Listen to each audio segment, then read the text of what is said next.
I'm inside. Island sounds, island wide, heavy on Hawaiian style. Gather round, come hear the sound, coming at you from all around, heavy on Hawaiian style. Heavy, I'm heavy on Hawaiian style. I'm heavy on Hawaiian style. I'm heavy on Hawaiian style. Heavy, I'm heavy on Hawaiian style. I'm living on the Valley Isle. I'm heavy on Hawaiian style.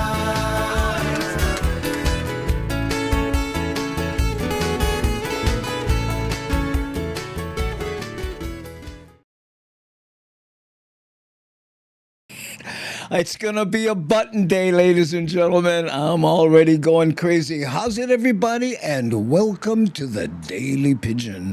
Fancy graphic. Wait a minute. Button time. Yay! Almost did it right. And happy Chop Suey Day. Yes, it's National Chop Suey Day. And that's appropriate because we're going to throw everything in the mix here and see what happens. Hey, how's it, Devin? Welcome. That's one of our moderators right there. And Panel Writes Things, also showing face. Thanks, hey, you guys, for showing up. And for the new people who might have wandered in, let me do my little speech. Here on the Daily Pigeon, we talk about all things Hawaii. Mahalo Skylabs for the subscription. And we do not talk politics, much to the chagrin of the Caps Lock fans. And we also do Hawaii news items to give people a glimpse of what's going on. But we purposely avoid the if it bleeds, it leads mentality. Okay, and we also play music videos featuring places in Hawaii. Okay, so let's say hi to a few people. We're gonna. Oh wait, you know what? Let's talk about. Let's preview what we're going to talk about today, okay? So first off, we have this news item about, this is Kamaka Pili, one of our favorite guys. You know, did you know? Now you do. And he's going to talk about Bethel Street. And then, hold on. Yeah, there we go. Aina Haina. There was a house fire in Aina Haina. And we're going to talk a little about, have you ever been involved in a house fire? Had your house burned? I did. So we'll talk a little bit about that. And then there's the new board of tourism here in Hawaii, and they're wrestling with what they're calling tourism balance, bringing more tourists in, but not so much that it upsets local people. Kind of an interesting concept, don't you think? Good luck with that. And then there's, speaking of fires, they have fire cameras, and guess what? They think because of the use of those, they may have caught an arson. What? And yesterday we were going to try, not yesterday, but Tuesday, we were going to talk about the new police chief search, but we didn't get to it, so maybe we will today. And a little bonus on garage sales. Again, if we get to it, sometimes we vala'au too much and we don't get to the kind. Right on. Okay, so let's go to the big board and say hi to some of the people who have shown up in the live chat. The Hammer Jane Gang. Terry in Scotland, how's it? Skylab. Hey, thanks for the subs, Skylab. Really appreciate it. Truly enjoyed the, reading Andy's website. He opened for some really nice music. Yes, that was back in the Jurassic, though. See, Honda, how's it? Saying how's it to Terry. Keone Nunes, all the way in from Thailand. Aloha from rainy, cool. I can never pronounce that correctly, so I'm not going to try. And all the Hamajang gang. Mahalo, my white Anai brother. And heck of a photographer too, right? Panel Writes Things. There she is again. Whoops. Clickanizer, good, you bugger. Okay.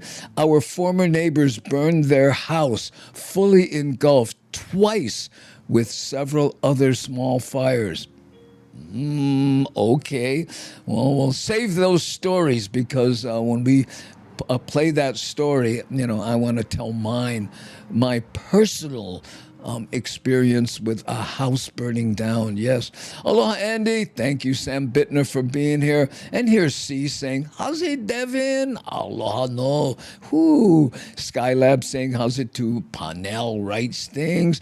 Hey, the Schmookmeister. How you, Smook?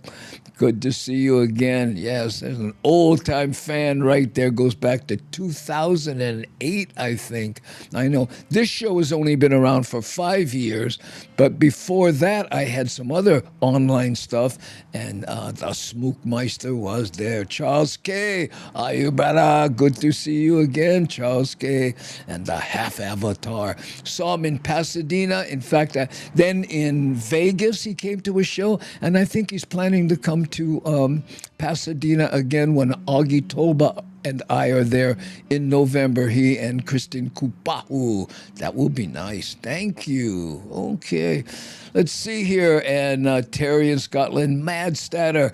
I have to take a course on copyright law to eliminate my violations. Oh, no. Michael Anthony Smith on Facebook. I can tell because that's his avatar on Facebook, but sometimes he's on Twitch. Okay. Mad Statter saying, aloha to Kione Nunes. I think about you often when wondering about the tattoos I'm seeing in Chief of War. Yes, Kione did Jason Momoa's tattoos on the side of his head, and he did it at Uncle Buffalo's house. That's Buffalo Keolana from Makaha, Brian's dad. I know, right there. Okay. Let's see if look, there's Michael pimping out his Twitch avatar now. Ooh, that bugger all over the place, huh? And Fritz, Odysseus. Oh, man, that's going to be a rough one. Sorry, Fritz, if I slaughtered your name there, but I know. Wouldn't be the first time. All the way from Daytona Beach, Florida. Yeah. Thanks, Saf, for coming in. Kind of late for you. You and Medium 7-Up, Miles, a regular to the show, are both on the East Coast so far. Get a few, but I can't remember them all. Mama Sean, happy Aloha Friday, Andy. Oh, mahalo nui loa ikawahine. Thank you. Okay, and let's see. How is Saturday looking? Glad to see you to join us. Keone. Oh, how's Saturday looking? Because I think because of the time difference, he's already there. How's it? Namaste Zen. Aloha no. And thanks for all your comments on the YouTube videos that we put up. That's right. By the way, for those who don't know, we're on, I think, a number of platforms. To YouTube, to Facebook, LinkedIn, Twitch, and X. So I think that's 7. Okay. Oh, gee, let's take this off. Oh, there we go. Goodbye, what were happening. Okay, so, hey, Kubasic, how's it doing? Aloha from Pittsburgh. Pittsburgh. I was just reading some news about Pittsburgh. Anyway, let's do our first news item. Again, if you just joined us, we do Hawaii news items just to give people interested in Hawaii a glimpse. But we purposely avoid the if it bleeds, it leads mentality. Okay? Now, this first one is a Kamakapili piece, and it's always about a historical thing about Hawaii. So educational. Let's watch. Many of us drive around town and are completely unaware of the history that we pass by daily. Guilty as charged. On tonight's Aloha Authentic, Kamakapili shares the meaning behind Bethel Street. Bethel Street. Who'd In have the thunk it? Okupua'a of Honolulu, which lies in the moku of Kona, here on Oahu, stands a roadway named after a church. We're speaking of Bethel Street. As busy as downtown Honolulu is today, it may make it a little challenging to imagine what was there before. I'll In say. 1833, the American Seamen's Friends Society sent a reverend to Honolulu to establish the Seamen's Bethel Church. Becoming the earliest church to hold English-speaking services, Bethel was built to minister to visiting sailors. Referred to by Hawaiians as Betela, Seaman Bethel eventually evolved. And you know how much sailors enjoy being ministered to, so it makes perfect sense. They had a tattoo parlor in the back, maybe. To Oahu Bethel and then to Bethel Union. As the church grew, a group of its members left to form the second foreign church, later known as Fort Street Church. Wow. After the Fort Street Church Look at this. opened here on what was the corner of Fort and Baratania Streets, they merged with Bethel Union to create the Central Union Church. Check out this guy walking toward him going, who the heck is he talking to on this long shot? Not to mention the chronic in the doorway there, I think. In 1887, but as the church grew, they needed to move to a newer, larger location. In 1892, a fine stone building was constructed directly across Baratania Street from Washington Place. However, as Honolulu attracted more people, congestion, traffic, noise, and ventilation became an issue. So, after securing land from the prominent Dillingham family, the Central Union Church began to build at its current location in 1922. The sanctuary, built in a traditional New England style, was completed in 1924, and the Atherton Chapel in 1951. Today, Central Union Church is the largest of the United Church of Christ churches in the islands, Wow. continuing a legacy that began in 1833. Did you know? Now you do. Maybe only Keone knew that that church was still there. I had no idea. Okay, Nani has, here, I'll show you what I mean here. Don't take it off, Nani. Okay, see, and Nani sends me these little messages here. You see them right there? We call it the bat phone, and it says, on YouTube, go to Jonah, what is it? Jonah for what does that mean? I have no idea. Oh, here. Okay, I'm bringing that up. Wait, let's go to the big board so that we can see them good, because get plenty. Hey, Uncle, you remember when Ewa Beach was Ewa Beach concrete bunkers from the war in the beach? Bro, I was born there. Habush. Yeah, I know, 76, 87. Okay, wait a minute. Hold on. Let's bring you back. And left in the, when the hurricane, after all these years, can never forget you. Oh, mahalo, bro, however you pronounce your name, because that's a dyslexic's nightmare there. But thanks, yeah. Any sentence with remember in it is rough for me, so I appreciate it, but everybody know how bush. In fact, tonight, Augie Toba is at AmVets. He's doing a show, and I'm going to see if I can get there and do a guest set, try out some stuff. It's just a wonderful little venue. AmVets, Augie Toba, and again, if I can do all my post-production and get on the road, I'll be there tonight too. And that's Ewa Beach, bruh. So there we go. I know. Okay, let's see. Oh, yeah, here. Aloha, Devin Shoots. Yeah, there we Brother saying, how's it? Garrett Young. Aloha, no. How you? I grew up in Ewa Beach. Michael Anthony Smith joining the Ewa Beach crowd. And there's Melissa McDowell, who's on Facebook. But when she's on Twitch, she's shakalaka. That's right. That's how we know her. And she helps with the website, which she just updated. We have some shows coming up in September.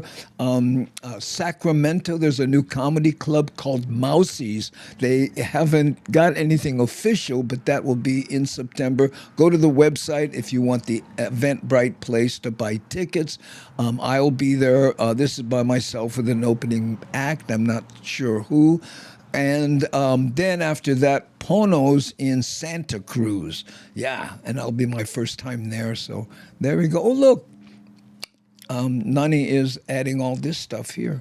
Oh, yeah, and in November, Augie and I will be at the Ice House again. Do I have a poster for that? I think I might. I'm not sure. Is this it? Doot. Yeah, there we go. This is Augie and I in November 15th at the Ice House. We're playing the big room. I was there in the smaller room, and now I'm going back with Augie. We're playing the big room. I know. That's the Ice House. By the way, best comedy club ever. Oh, what a feeling to play that place. I know. Okay, so what did we talk about? Yes, Kamakapili and Bethel Street, which Si Honda says means house of God. Appropriate, I know. I remember years ago I used to do this thing in my act. Missionary, quite contrary, we dig your melodeon band. You taught us to read and what to believe, and then you took the land. Hey, hey, oh no la, e momone la. If you know that song, you know that everyone builds their own little verse for that. Yeah, it's like it was the Hawaii haiku. And Monica, who's this right here? Happy Aloha Friday, Monica Gillam. Thank you. Appreciate it. Yes. Are you wearing aloha attire? And it's National Chop Suey Day. Ooh. L is the predecessor of Yahweh. It's complicated. Oh, you thought that was cool? Well, thank you so much, Panel, right? Okay, now we're going to talk about house fires. And I have a personal story to share. But before we do, let's look at the unfortunate happenings in Aina Haina. Fire. The only thing no scared fire is water. We begin with breaking news out of East Honolulu, where fire investigators are looking into the cause of an early morning fire that destroyed one home and damaged another. Nicole Carvalho joins us live from Aina Haina with more. Good morning, Nicole. Good morning, Sarah. Good morning, Sam. Yes, I just arrived here on scene, and it is on Lave Street in Aina Haina, where Honolulu fire crews have been battling a major house fire since early this morning. I am joined now by Captain Dean Baldiviso. Good morning, Captain. Morning, Nikki. Thank you so much for sharing with me what you're planning on sharing with me. So give me the rundown. I love that. Thank you for sharing with me the things you're planning to share with me. So polite. Of what happened. Okay, so this morning at 4:40 a.m., the Honolulu Fire Department received a 911 call for a building fire at 668 Lave Street. 10 units responded with approximately 47 personnel. The first unit arrived on scene at 4:46 to 47 personnel for that house that was burning in the background there. Look at that. Wow. Oops. find a single-family home fully engulfed in flames. Unfortunately, flames did impact the neighboring structure. That fire was brought under control at 5:13 a.m. The main home collapsed, and that fire was brought under control at 5:26. At this point, crews are currently still addressing hot spots behind. Did you hear that? It was brought under control at 5:26. Amazing how that's not about 5:30. No, 5:36. Oh, come on. And the fire investigator was called to initiate an investigation, and then there were no injuries, and everyone was accounted for. That's good. No Can I ask you, injuries. so residents were in the house at the time of the fire? Yes, they were all able to escape, and everyone is accounted for. Okay, and they're being helped by Red Cross or? Sorry, I don't have that information right now. Okay, let's see here. So nice of him not to say, hey, how should I know? I'm just putting out the fires. I don't take care of them after. Oh, I love television. Whoop, come on, go. Hey, it's so small. I'm trying to click it. So other houses at risk, any evacuations on this street right now? Nothing at this time. Our crews are actively working, so we apologize to the community. We're going to be blocking the streets for a few more hours. So. Wow. For sure, but residents that live on these streets can get to their homes? Yes, no evacuations. Okay, so it is just I don't mean to say just the home, but it is the 660 and then the neighboring structure that were affected, and that is only at this point. Yes, that is correct. Okay, thank you so much, Captain Baldiviso. I appreciate it so much.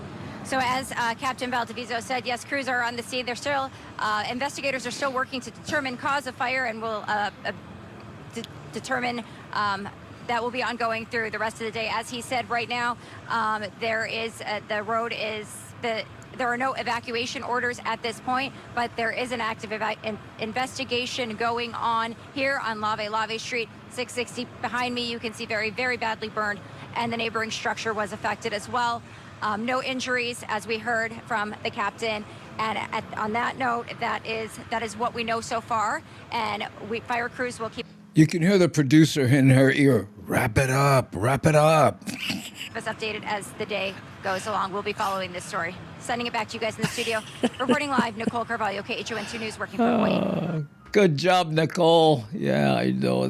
That's tough because, they land, boom, got to do the bit, and then get in the car and go to the next place. So no easy job right there. I know. Ooh, okay. So tell me, have you ever been personally involved with a house fire? Here's my story. When we were kids, my dad put everybody in the car and we was going tasty freeze to celebrate what he considered finally kind of getting a handle on the bills and the rent and everything. So he was going to take everybody tasty freeze, grab an ice cream. Something we did not do very often. Everybody was all excited, got in the car, went through tasty freeze, and on the way back, we turned onto the street and we see fire trucks and blinking lights and cops, and we're going, oh wow, what's happening?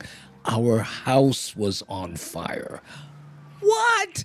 My dad pulls up. The house is burning. They're trying to put it out. Half the house burnt. I know. My sister's room completely destroyed. And, for a girl in high school, imagine losing all your clothes. And for us, that meant not Oritas, but going to Goodwill, because that's where we were at. My room kind of, was okay. But from my room all the way to the back of the house, gone. It's weird, I know. And it was like, it's weird because it feels kind of like a cleansing, where you go, man, I gotta tell you, there are worse things. And the best part about it, the landlord, because we didn't own the house, my dad was renting, the landlord brought this Japanese guy in with two sons, probably in high school still, and they rebuilt the whole house in like 2 or 3 days. Enough, boom, paid them up, continue on. I know. Ooh, what's happening? Okay, and here Duro Works says, hey, how's it, fam? Oh, mahalo, we're doing all good. Doing good. We're asking about people who have had personal experiences with house fires. And it's like, they were saying when there's a house fire, the guy next door, oh, brah, you forgot to blow out a candle. Now the side of my house is all had it, especially if they have plastic siding. I know. Wow. That's a really good landlord. Well, you got to imagine back then in Waianae, this is got to be the mid-'60s, maybe, no, late 60s probably, yeah. I don't know what it cost to build that thing, but I remember my dad paid $600 a month rent, which was kind of plenty back then. Ooh, I know, too much. Okay, so let's see. I was a volunteer firefighter and went to a few fires. Very traumatic. Fire bad. Oh, yes, I know. Well, what happened was the insurance company came, and it turns out what my dad did was he used to work at a construction site, right? And he was a welder. So he would fill up his welder with gas every day before he come home, siphon off all the gas, put it in 5-gallon cans behind the house, and then go to the next morning, fill up his welder, do his welding. And he did that every day. So we had all these 5-gallon cans of gas. I know. He would be fired for that sort of stuff today. Anyway, and what happened was they think the air conditioner malfunction sparked, hit one of those gas cans, and boom, Yeah, but they couldn't prove it for some reason. And again, he was a tenant, so it wasn't his whatever. Hey, Danny, how are you? Long time no see. Danny Settle. Aloha, wow. Yes, when I lived in Kaneohe, what happened? We want to know the details, Danny. Did your house burn down, or did you live next door to one, or did you know someone who went through that? Phew. The heat and flames are incredible, and the concussion when they drop the water on the place could be felt in the spine. Oh, yeah. They do this thing where, have you ever seen those demonstrations where a house is on fire and then they, it's like confined in a room, and then someone opens a door or a window and suddenly it has access to more oxygen and goes thump and just goes for it, and that engulfs everything else. It's amazing. I know. Ooh, Danny, what was it? Mad Statter says, wait, I'm sorry, Keone. The majority of new houses in Thailand are made from cinder block or brick. Part of the reason is the rural areas firefighters are really just your neighbors. Oh, I know. Let's hope they like you if your house goes up, right? I know. That cinder block thing reminds me of a friend. He had an apartment building, and they want him to buy fire insurance. So the fire inspector comes over, and he hands the guy a match because the whole place is made out of cinder blocks. And he goes, light it on fire. Come on, let me see you light this on fire. Of course, what it was about was what if the cars in the parking lot underneath the apartment building caught fire, and then there was an issue. But anyway, and Mad Statter says, just what is that your neighbors do to set their house on fire so often? What? I know. The guy is in jail. Oh, my goodness. I know. Phew. I was saved from having a fire by my cat. I left a pot on the stove with the burner on, and my cat woke me up and showed me. Oh, wow, I know. Boy, so I thought that cat, what'd you do for it? I used the cat to put out the fire. No, that's a cool cat, I know. Cool cat. Yeah, man. Yeah, very cool cat. Lady Misty says, happy Aloha Friday. No, that's C. Honda saying hi to Lady Misty, who said aloha. Wow, that's a good cat. I know. Isn't it hard not to say that's a cool cat, Michael? Got that musician vibe going. Frazeka, what is this? Wait a minute. Wrong one right here, Frazeka. Aloha, Andy. Was your family house located on Kaulawaha Road? Yes. Yeah. How did you know that? Kaulawaha, about 5 houses in. The house is still there. In fact, there's a big guava tree in the back. My dad said, here's a guava tree. Plant it anywhere you want. So I planted it right in the middle of the yard. He goes, you know what this is going to do to you said anywhere. And now I pass the place. I see this giant tree destroyed the backyard. Damn kid. I know. My cat almost started a house fire. Her puffy tail got too close to a candle flame and caught fire. She freaked out and started running around. I don't blame her. Wow, that's crazy. Our old house in Hakimo Road had an outside kitchen, which was common in the countryside to prevent fires in the main house. Because everybody used to suck them up and then cook. So, it was kind of an issue. I looked it up online. Oh, very good. I know. It was November 1969. What, my house fire? Wow. Oh, that's pretty good. I didn't even know that. Yeah, I said late 60s, so that kind of made sense. Okay, I got to tell you. Right on. So, you know what? What do you say we play a music video? And let me see. Hold on. Wait. This one takes us to the aloha through one of the coolest little roads. You know, that little tree tunnel next to the zoo? I really like that. So let's go take a musical break. But first... Hello everybody, Beach Chillaxin at the beautiful Four Seasons in Makena, Maui. And when I'm not jamming, I'm listening to the Daily Pigeon Live, Andy Bumatai and the Hammer Jam Gang. All right.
There you go. Yeah, who is it? Frazekel. I don't know if I'm saying that correctly, but he says, hey, yeah, he's new but not, to the channel, but not to you. Whatever that means, I got to tell you.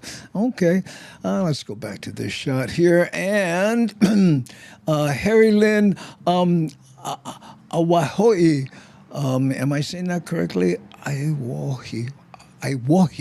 I don't know. I miss home. We'll hang out. We have two more other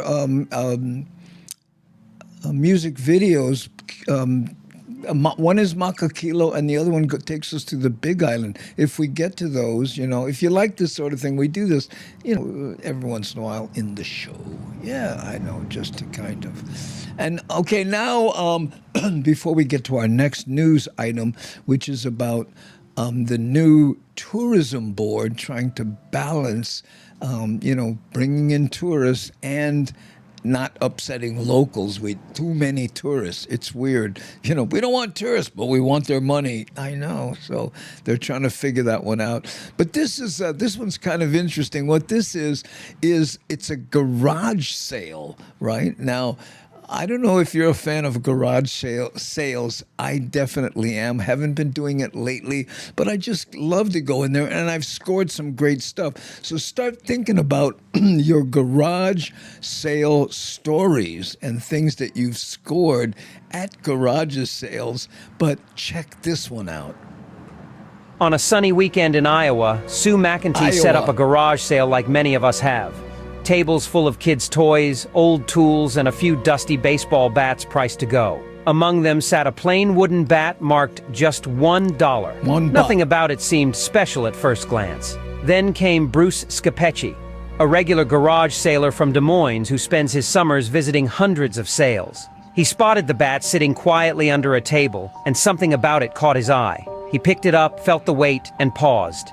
It didn't feel like the usual backyard bat.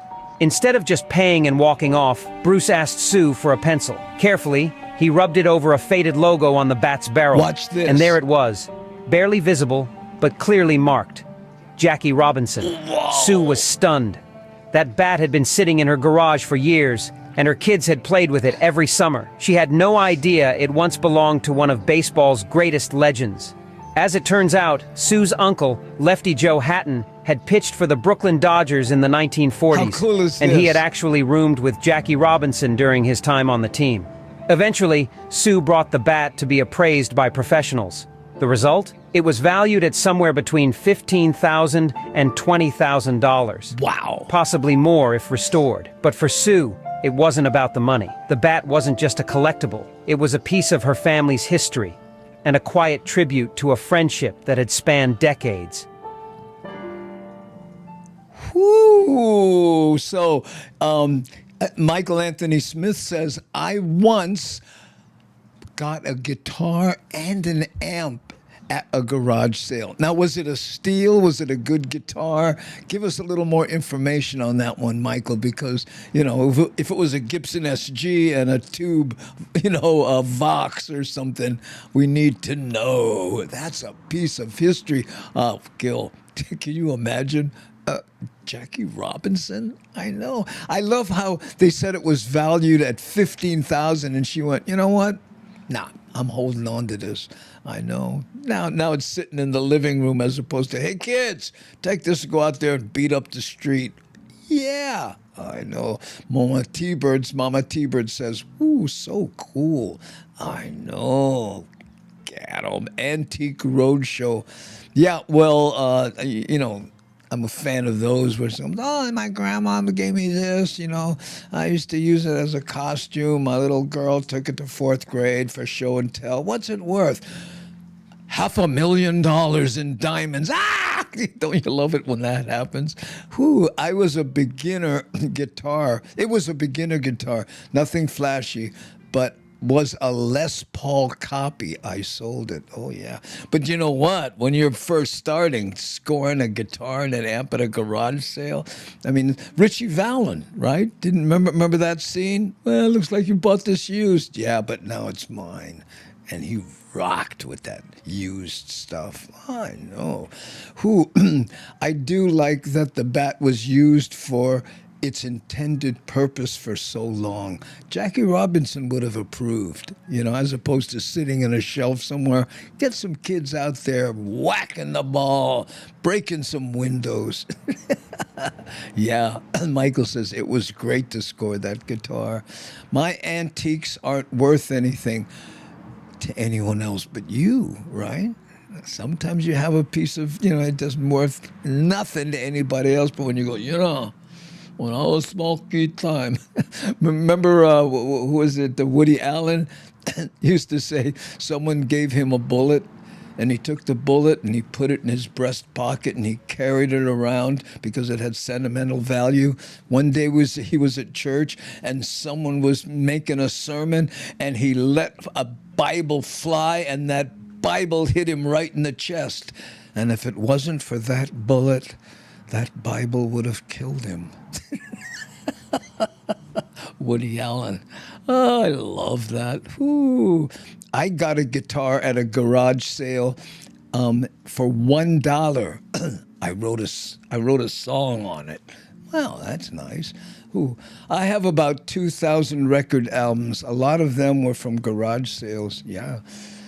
I'll never forget. We went into it was James Grant Benton, one of the Booga Boogas, may he rest in peace. He and I went into a Salvation Army, and he was going through the album collection, and he picked, now these are 12-inch vinyls, so about this thick. I mean, what are you going to do with it? And he goes, no. And the guy says, I don't know, how about $20? And he goes, lend me $20, man.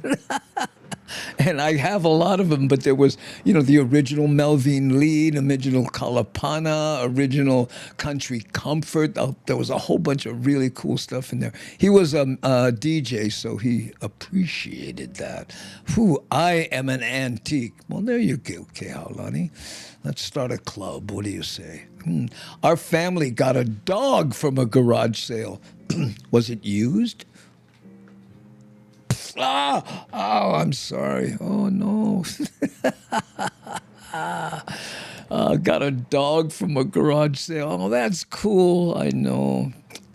My wife and I want another dog. And she's, nope. But, you figure I'll be 72 in December, right?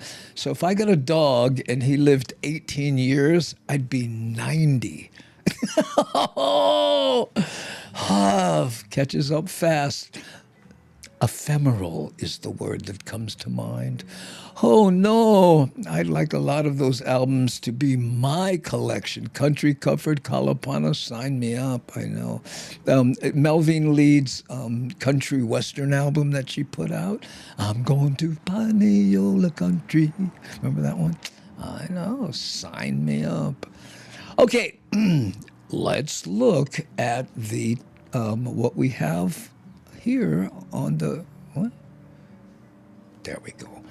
Okay, so we talked about tourist balance. No, we didn't talk about that. So we're, I guess, here with the balance of tourism.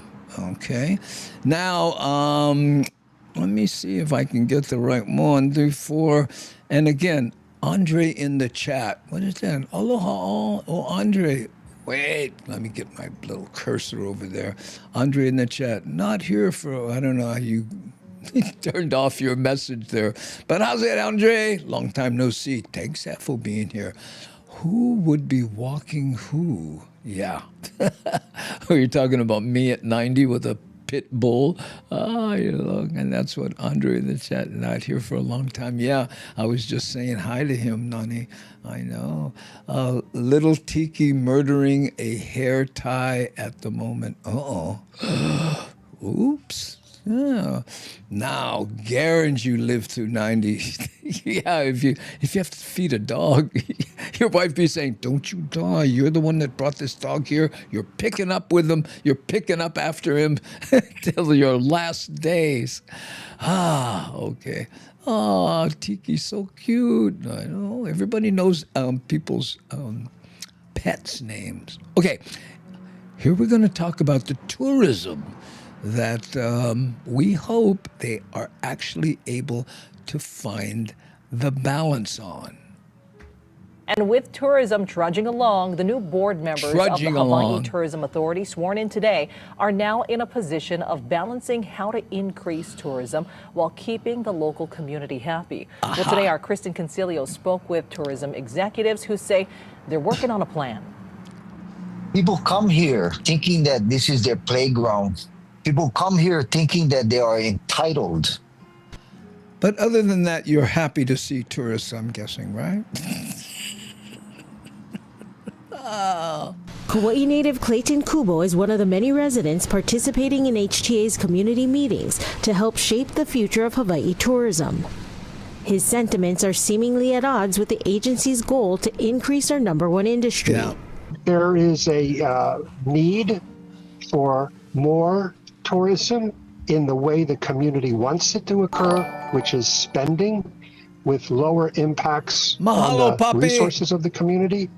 And so that is somewhat in conflict, those two elements, in the short term. But it's that delicate balance the new HTA advisory board sworn in Thursday are trying to figure out. You might be able to do something like that by having the brand be perceived as a high-end brand, the way some people go into Hermès, some people go into Coach, some people go into Walmart. To bring in just enough tourists willing to spend, but not too many to over. So what you're saying basically is, should we be Coach or should we be Walmart? You know, that's the decision right there. And think about it. Harley Davidson made that mistake. They said, you know, we're not going to go after competing with low-end bike. We're going to be the ultimate bike that people want. Then a recession hits. Now they just introduced a sub 6,000 bike. On our islands. We also have members who they feel the negative impacts of tourism. They see the environmental impacts. They see that they have to do the traffic and sit through traffic. But tourism is a big part of our local economy. Since the pandemic, the state's highest spending market, Japan, has been slow to rebound. Business has been tough, so we always hope the community is with us and with the economics of Hawaii. It is our #1 industry. And while tourism officials work to market the islands, they're hoping to sharpen their focus between quantity and quality. There's classes of spend, and Hawaii wants to appeal to that upper end spend, which drops the number of arrivals and lowers the population pressure on our cultural resources and our community resources, but creates the same amount of TAT and hopefully the same amount of what? Service. Of TAT? What is TAT? Anybody know? TAT, tax? I don't know what that means. And by the way, do you remember during COVID when there were no tourists here and how the resources, like especially at Hanauma Bay or Hanauma, came back, and all of a sudden, the fish were happier because the water wasn't full of, suntan lotion and such. I know. Whew. Rocking a hard thing. Salaries. So it's a tough needle to thread. Kristen Concilio, Island News. Mahalo, no comment. And he says it is transit accommodation tax. And that's so hard to say. You need to use the acronym. And as president of Dyslexics Against Acronyms, hey, there we go. You got to blow on it to get it to go away. Tourism is being looked closely at in San Francisco because it gets so much bad media. So now some businesses are returning to San Francisco with their conventions. Yeah, well, when you see those videos of people just breaking into cars and look at what's happening to Market Street and all that, When I was a kid, we lived in the Mission for a short period of time. I think I was in 3rd grade at Harrison Elementary. My brother was older, he was in Horseman. We used to call it Horseman, but it's Horace Man. I didn't know that till years later. Thought it was Horseman. I remember when Hawaii was agricultural society. How long ago was that, bruh? Better for the people in Hawaii than changing beds for the elite. Yeah, well. Well, you know, the Waianae area, and Keone Nunes is the one who told me that used to be an agricultural stronghold. But then when they rerouted the water, it got dry, and that was that. You know, we'll not go there, but we're capable. You know, Hawaiians used to, feed themselves and all their people, and there was 1 million people, and there's 1 million now, so. Anyway, when I'm king, I'm gonna fix everything. But I have to have a series with Jason Momoa before that happens. I go to horseman school. Eva was like that too. Yeah. There were a number of areas, and the whole fish pond technology. Keone was telling me that before refrigeration, they figured out a way to grow fish in a pond, and when they wanted to eat fish, they would go to the pond and they'd grab a fish, In fact, Waianae, if I'm not mistaken, correct me if I'm wrong, Keone, Wai is, salt water, and Anai was the large mullet. That's how that area got its name, because it had plenty fish ponds where they grew the large mullet. I don't know. Oh, I started going to Hawaii as a kid with my mom camping, and it was a whole other place. Very agricultural, small country towns, and a lot of Ben Franklins. I remember walking by so many cane fields. Exactly, Andre. I know. And here, Papi Cheney says, I used to really enjoy going to the city. Not anymore. Last time I went, I had James Money with me, so no one messed with us. Did you see many people shooting? Oh no, you saw people shooting heroin right in front of us? Oh man. Yeah, James told me that story. If you guys walk into a ballpark, you were going to a sporting event, and you're walking down the street, and I know. Walking around with James Money is a very interesting thing. I've been through a few airports with him. James Money, by the way, is 6'8", probably 450-pound, big Samoan guy, friendly looking, not mean, but still the size is just, whoa, people, yeah, I know. Oh, fish ponds are brilliant, and once you know what to look for, it becomes how many used to line the coast. But you know what? Again, Keone told me they lost the technology. They don't do it anymore. Maybe it's just, I don't know, the fish producer union lobbied against it or something. But man, I know. Horace Mann, May 4th, 1796 to August 2nd, 1859, was an American educational reformer, slavery abolitionist, and right-wing politician known for his commitment to promoting a public education. Well, yeah, that makes sense that the Mission District would have a school named after Horace Mann. I know. Hey, Kevin, how you with your chicken avatar? Oh, is that a rooster?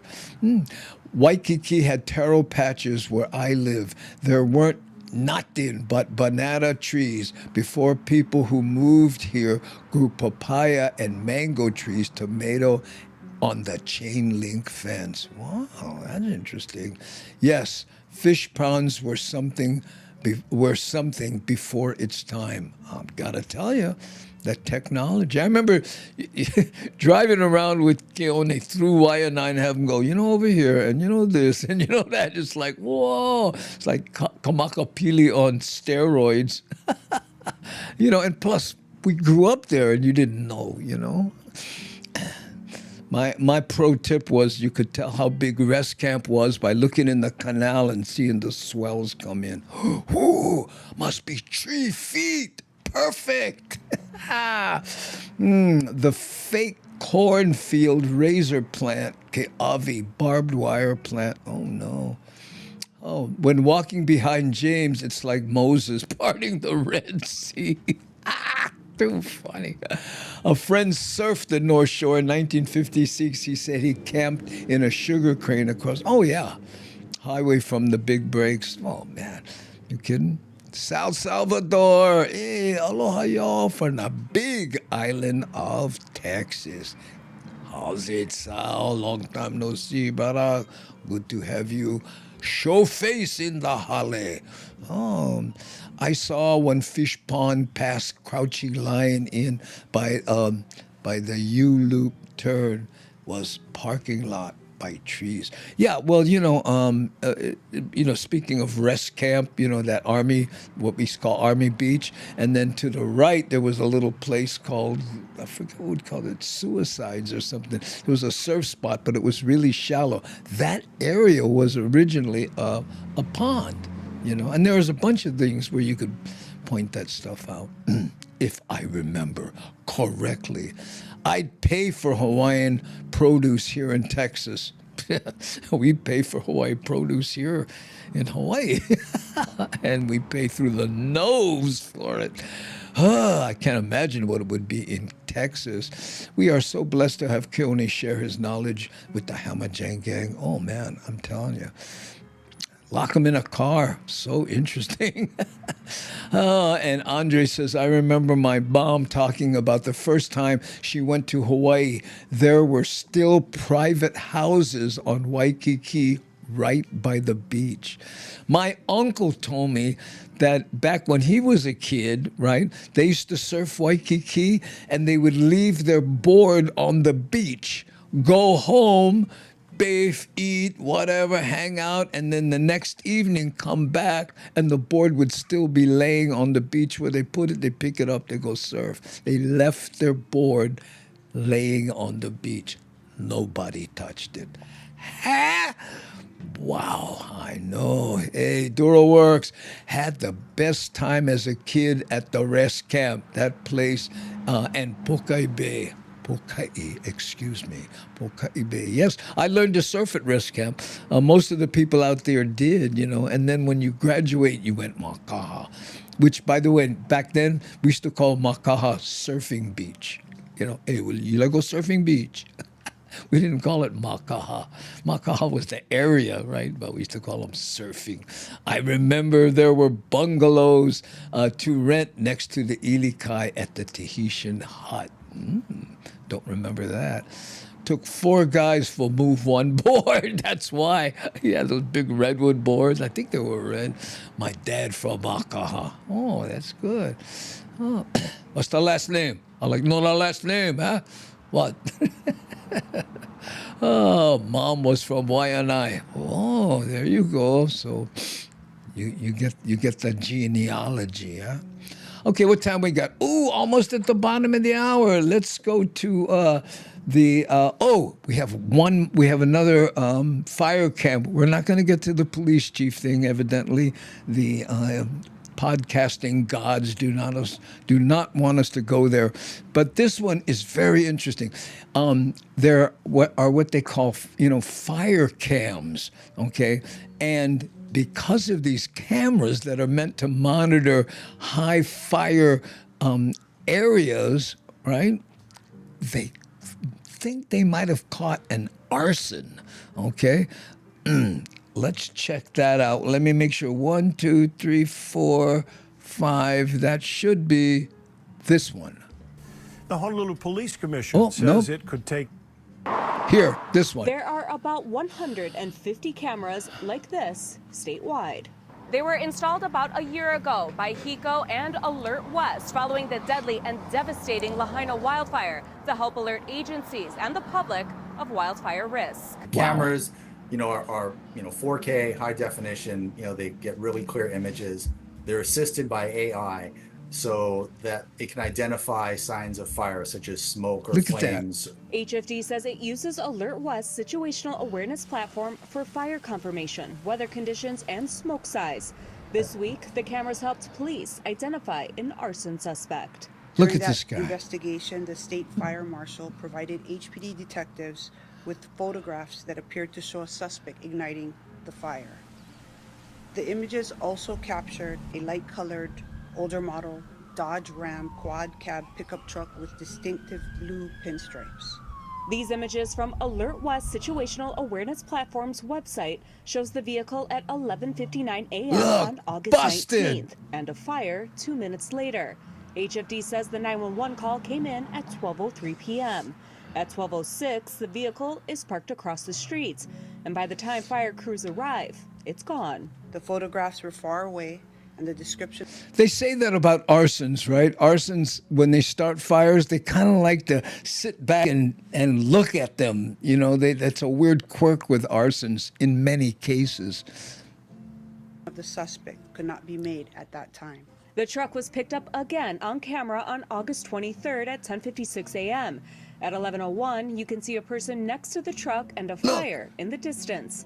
The suspect was later arrested in Haleiwa near another fire. The suspect was identified as Antonio Vieira, who was operating a Dodge Ram pickup truck with Hawaii license plate GA050. Homicide detectives confirmed that Vieira matched the description captured on the. Oh man, you know, you like your truck be distinctive, but if you're going to do this kind of stuff, maybe a plain white truck might be better. Just saying. Wildfire cameras earlier that day. A trained canine was also used to find traces of accelerants at the multiple scenes. Witnesses also submitted their videos to police as well. Vieira has been charged and accused of setting Saturday's Kunia fire, which came within 900 feet of homes. Busted. Nikki Schenfeld, KHON2 News, working for Hawaii. Wow. Dude, if you go take your truck, put stripes on them, make them look trick, and then nobody gonna notice, I know. And I'll bet you he had no idea there were cameras. A lot of people don't like it, you know, Big Brother is everywhere, the cameras are everywhere, but you know, guess what? Those cameras are designed to fight fire. I know. And pyromaniacs, 70 years old. I know. Boy, I remember back when I was 70. But, you know, I never went, you know what, I think I'll light me some fires today. Maybe that'll help my knees bend. I'm not sure. Ooh. What's this? Look at the face of an arsonist is different than other people at the fire. Yeah. Somebody's smiling and taking selfies. I know. Wow, camera on a telephone pole. Oh, there's over 100 of them now. And again, the reason for that is because the electric company want to make, you know, they said, because people said the Lahaina fires were started by sparks, you know, created by bad wiring and such. So now they're going, okay, now we got video. I don't see any sparks. I see a guy in a pickup truck. Oh, yes, thank you, Nani. She's reminding you to subscribe if you're not. You know, hit the like button, you know, for Anti-Lytics and Uncle Algorithm. Really helps us out. And if can, subscribble. Oops, wrong way. Subscribble over there, okay? And sometimes there's a little shaka down here in the corner, and so you can click that, and then that's the subscribe button. So there we go. Okay, that takes us to the bottom of the hour. Hey, Don Flex. Andy and gang, little late. Don Flex, mahalo for being here, Don. Yeah, we're about to wrap it up. Mahalo for being here. Yeah, it's okay. You know what I mean? Squeaking under the wire, fashionably late, right, Don? No problem. Ole pilikia, as we say. And Devin all excited. Utan, how's it? And Andre Gomez says we got a lot of those cameras in California. Because of PG&E, wires caused a lot of fires, so they put lots of cameras, even many with the stuff on them. That's great, yeah. Hey, Patrick, aloha, no, my brother right there. I watched that boy grow up, and now he get grandkids. Yay! I know, we hung out in Seattle a little bit. We had fun there, didn't we, Patrick? Okay. Mahalo to our awesome moderationizers, and especially Uncle Andy. Thank you, Lady Misty, for reminding me that I need to thank Nani Aloha, who is also an associate producer, Andre Gomez. Mahalo for cheering 500 on the Twitch side. Thanks, you bugger. And also Shakalaka, who helps us with our website, too. And Devin in her crinkly paper hat. I don't think Rick S. was here today, but he also is a moderator. I think I mentioned C. Honda, and that, I think, is the moderation gang, without whom this show would not be possible. And of course, a big mahalo nui loa to you, gang. Thanks for watching. Okay, here we go. We'll be back on Tuesday, 3 p.m. Hawaii Standard Time. Okay then. Thanks, I'm gonna hit the button. Everybody ready? Let's hear it.